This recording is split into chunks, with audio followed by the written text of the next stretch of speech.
So, okay, when did you start to, or how deep did you get into this, and when did you separate yourself or start to get red pilled per se? I was very deep into the feminist movement, feminist ideology. I shaved my head, dyed it multiple colors. I was like at protests, I was at marches, I was leading conferences, I was mentoring women about this, especially in the, entrepreneurial space, hustle culture space, because you have to distinguish between that because there's so many forms of feminism. So I was very in it, very like hardcore feminist at that time. And then it was about, I want to say 2018 that I started reading Jordan Peterson, and that really changed the way I started to think, where I was literally putting all the accountability on everyone else and not taking any sort of accountability or responsibility for any of the actions that I've taken in my life.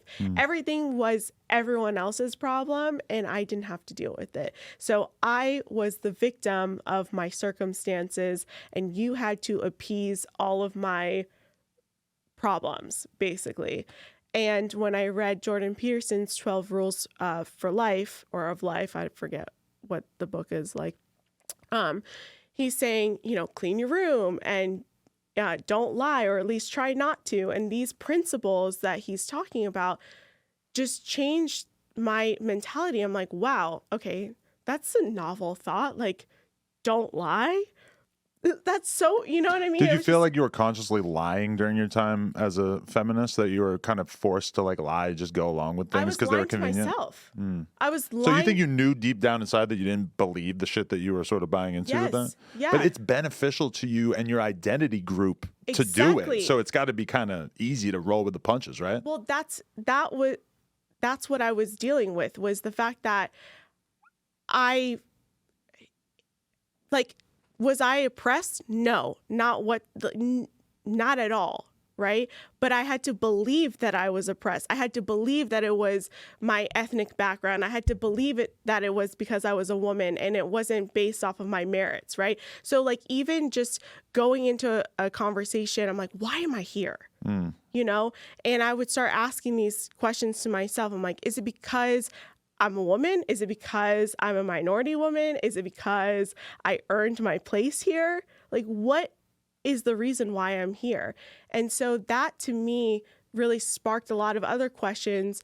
And, I just had to break away from that, because I was, at the end of the day, what was happening was I had my mask on.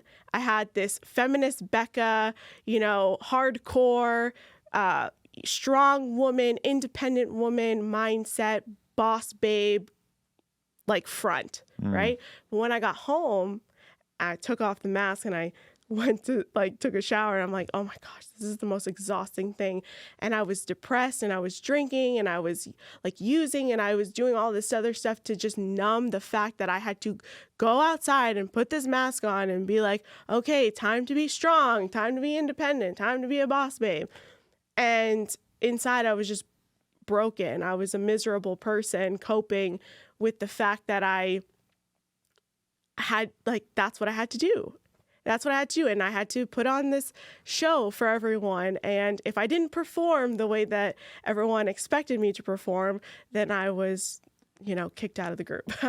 I had this girlfriend up until maybe like a year before my current fiance. And, she went to school for a long period of time. She got a job making $100,000 a year, which I remember her being extremely proud of because she mentioned it within like my first date going on with her or whatever. But then, she just casually mentions one day, like, oh, like the doctor prescribed me some stuff for this depression shit that I'm going through. And I'm like, what did he prescribe you? And she tells me that she got prescribed Xanax.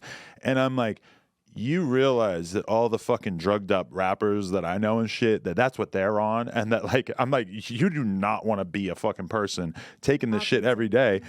But the reality is that her existential dread and depression that she was getting from just going to her job 8 hours a day and getting paid well for it was that intense. Like she was very much, I think, going against her her nature, where she probably wanted to find fulfillment from something greater, but she had been convinced her whole life that she had to go after this sort of, career oriented goal. And I remember one time we started talking about the pay gap and, the lack thereof, in my opinion. And, she said she immediately Googles an article about it and sends it to me. And I read half of it and I say, this article actually is arguing what I said, which is that there is a small pay gap, but that the majority of it is explainable by things that are, clearly not related to systematic misogyny or whatever.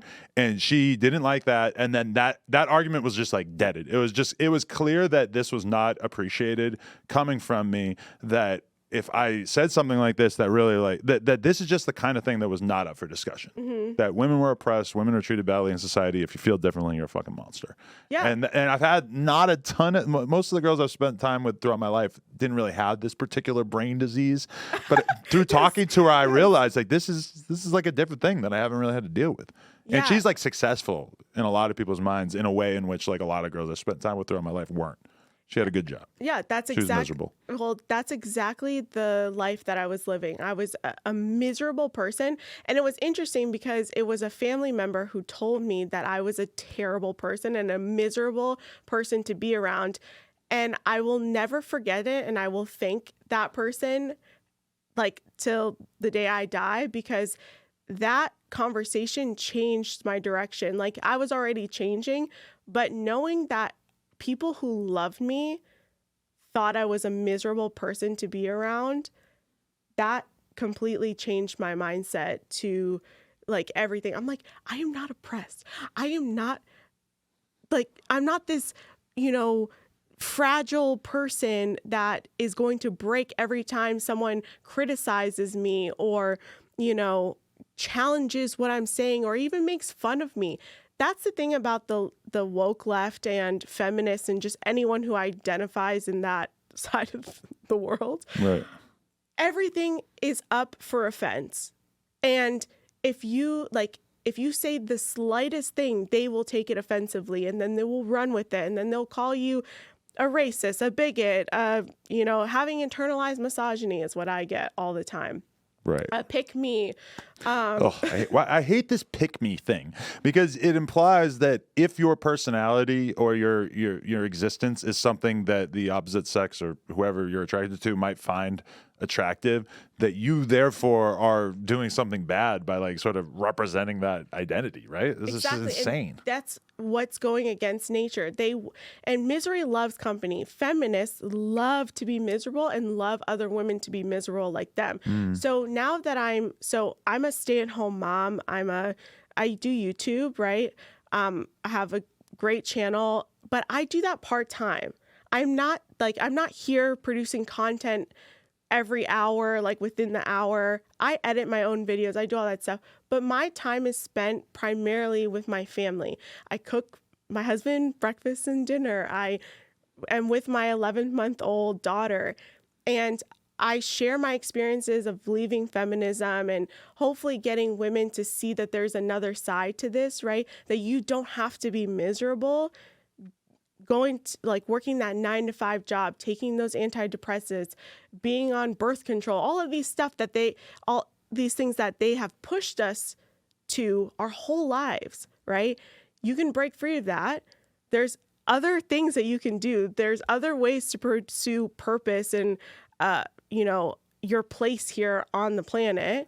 And, my life, I ended up being a stay-at-home mom. So I went from being this engineer to being the CEO of this company and multiple companies and starting all this stuff to now I'm a stay-at-home mom. And my life is so much better. Like I have this relief and my husband's like, I got you, girl. I'll take care of you. And what I do on YouTube, what I make on YouTube is good money, but it's still supplemental money to him, and he leads in our family, and it's such a better dynamic than a lot of these women want. They want to be the head of household. They want to choose these men that they can effeminate and they can just be the boss of. Yo, we just hit 400,000 subscribers right here on the Clips channel. So if you want to help us out, click subscribe, get us to 500K. Yeah.